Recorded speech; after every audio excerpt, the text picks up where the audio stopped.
Alright, hi, this is Edmund again.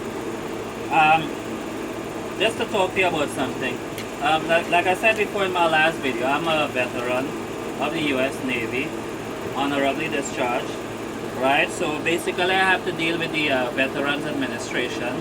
And you've been reading in the news what kind of like horrifying situation veterans have to go through with the Veterans Administration.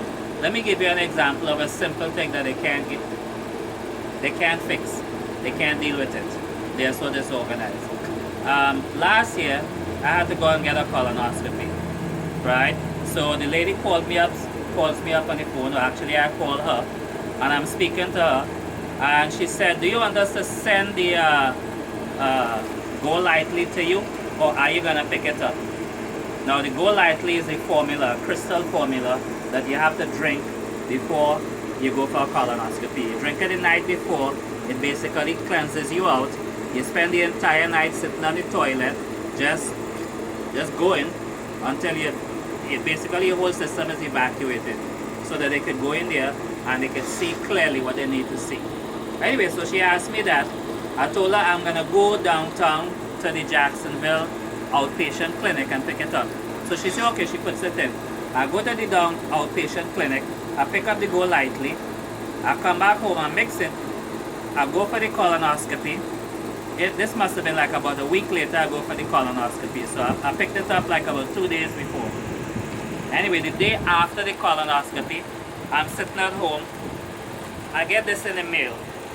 Now take a look. Now when I looked at the package was like this. The package was busted open.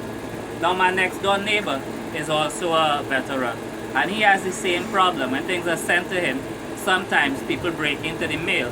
Maybe they think there's drugs in there or whatever, but for whatever reason it was broken into. Right?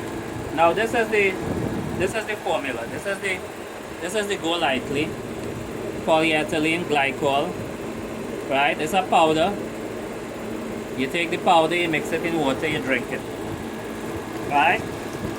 I called them up, but actually I went downtown and I tried to see if I could return it at the clinic downtown Jacksonville. They say, sorry sir, it's open, we can't take it. Well, I could understand that because, you know, it might be tampered with. Right? So I call up the VA, I tell them, I said, look, you know, you cannot be charging me for this because I did not ask you to send this to me. Right? I told you that I would go downtown and pick it up. If you're recording your conversations, you could very easily go back, listen to the conversation, or look at the notes of the person who was on the phone with me and see that that is what I said. What is so hard about that? Right? Instead, these people keep writing me and harassing me, trying to charge me for this. And no matter how I speak to them, they do not want to listen. It's a problem in government now. They don't want to listen to the people, which is why we end up in Iraq, which is why we end up in other places where the people don't want us to be, because the government doesn't want to listen.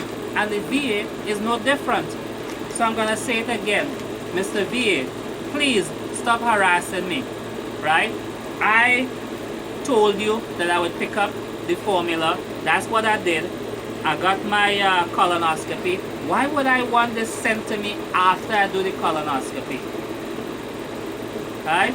That's all I have to say. Hopefully in the future I'll start a channel or whatever where I can share more of my ideas with you and some of the craziness that's happening in this great country of ours that is making it less great than it needs to be. Anyway, thank you very much for listening. Have a great day.